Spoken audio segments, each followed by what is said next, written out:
อันนั้นเด็กลวดล็อกไว้หมดแดงกันหมดแดงหึ่งนี่ลมกับพัดมาฝนชิตกเนาะมันจากช่วงใดสิได้ไปต่อลูกใบสบายดีเนาะ FC หมดทุกคนเนาะมื้อนี้เอาสิพามาเบิ่งนกเฮายังเหลือตัวหนึ่งนะยังตัวเดียวเนาะนกเนาะ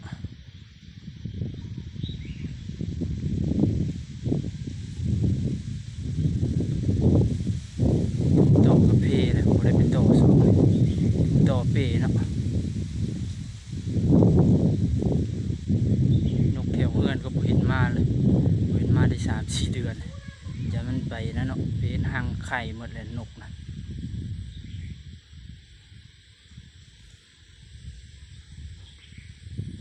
ต้องเอาไปห้องด้วยเปรี้ยวอยู่มันอยู่ตัวเดียวมันมีคู่มันเนาะคู่มันก็รุดออกหมดเลย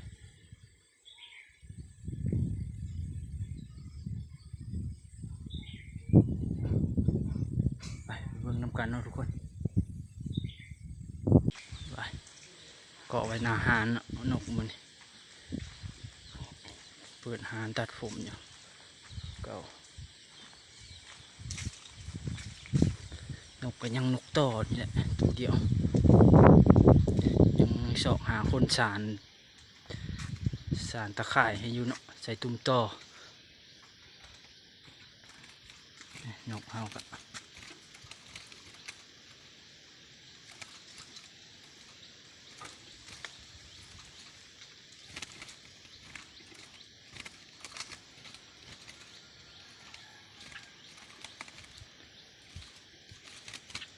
ประตูเขาก็ล็อกไว้นั่นเอาอันนั้นเด็กลวดล็อกไว้หมดแดงกันหมดแดงหมดแดงหลายเลยแถวเฮือนนะ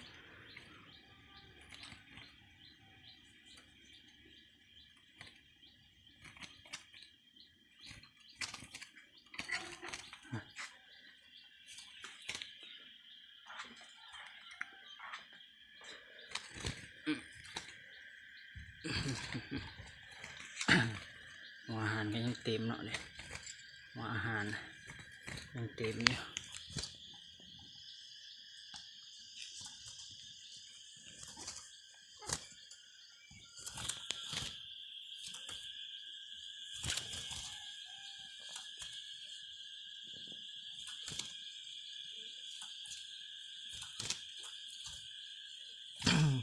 เหลือตัวเดียวเนาะนกต่อเฮาตัวนี้นะ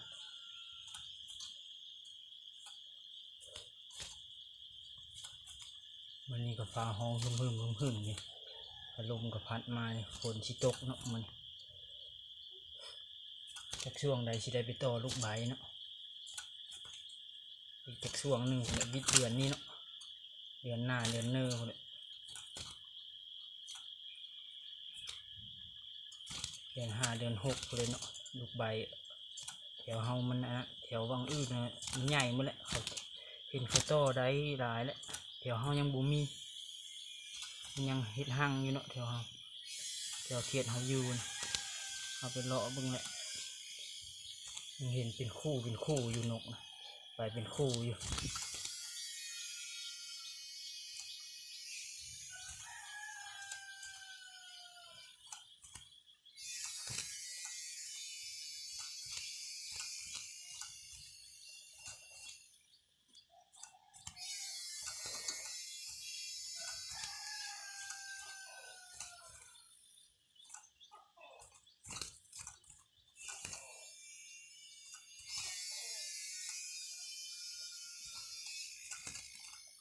ทีมงานเขาก็ช่วงนี้บ่ได้ออกล่าเนาะ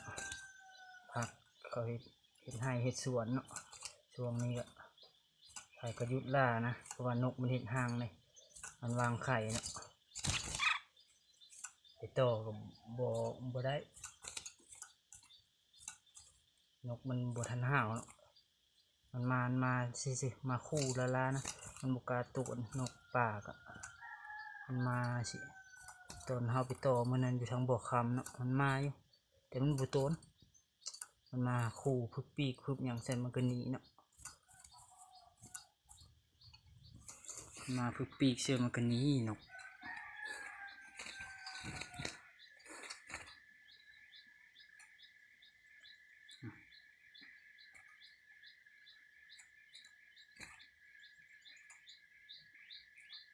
ลือตัวเดียวนี่นกเฮาก็ลุดกรงมัดกายนะลุดออกจากคอกเนาะ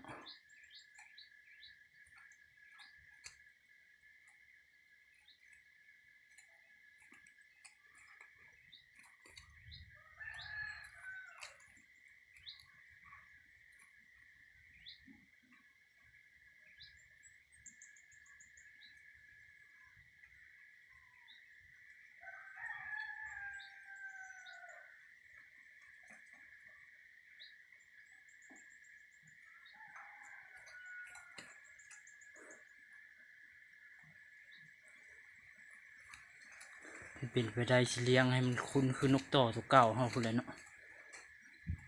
คือตัวเฮาขายออกมัน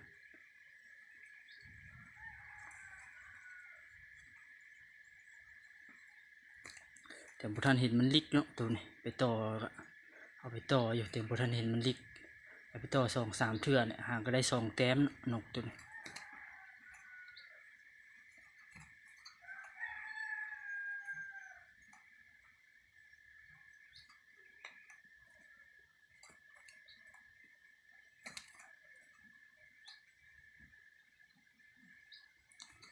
มาFC ท่านใดสนใจก็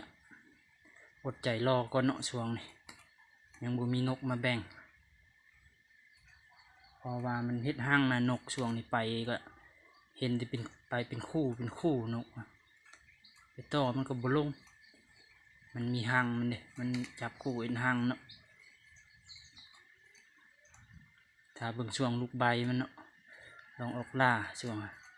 ครับยังหาคนสานตะนางพะเนียดให้อยู่เอากระตัดทีมในตะนางเก่ามันนะ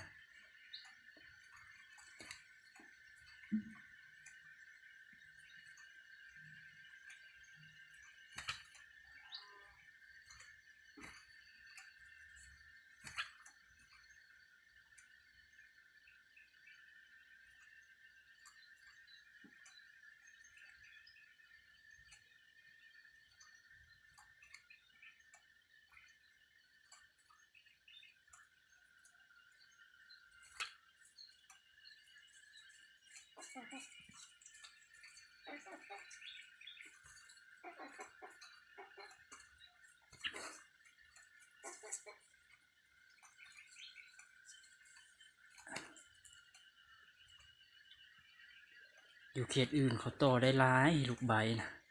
ของอยู่เขตเขามันใหญ่เลยเนาะเขตเฮายังบ่เห็นนะเขตเขาต่อได้เห็นเขาลงน้ำกลุ่มเนาะ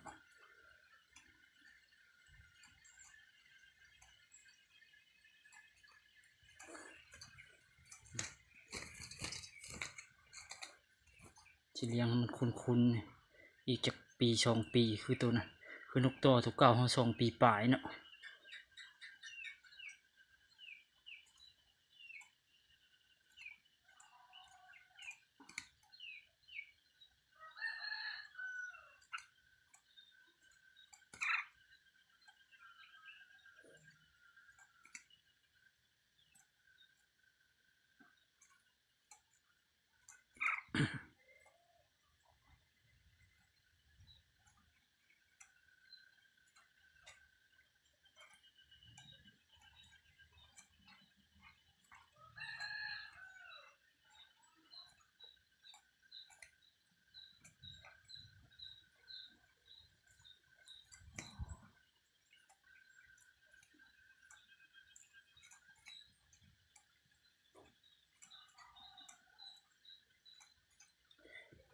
ฝนก็สิตกมื้อนี้นะฟ้าห้องหึม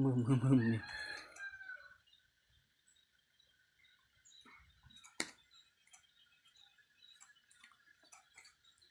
เป็นพะเนียดดียัง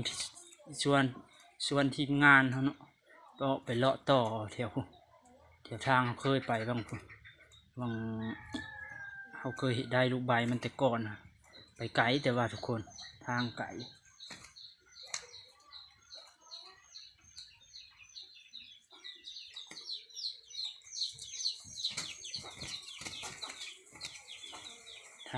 เนาะไปเลาะนะ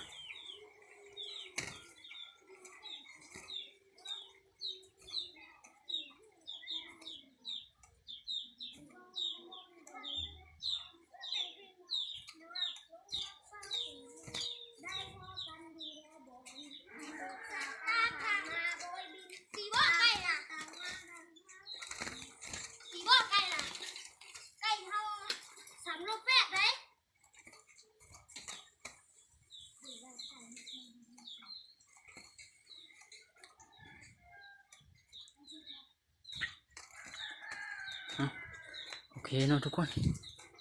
ก็มาอัปเดตให้ FC ทุกคนเบิ่งเนาะ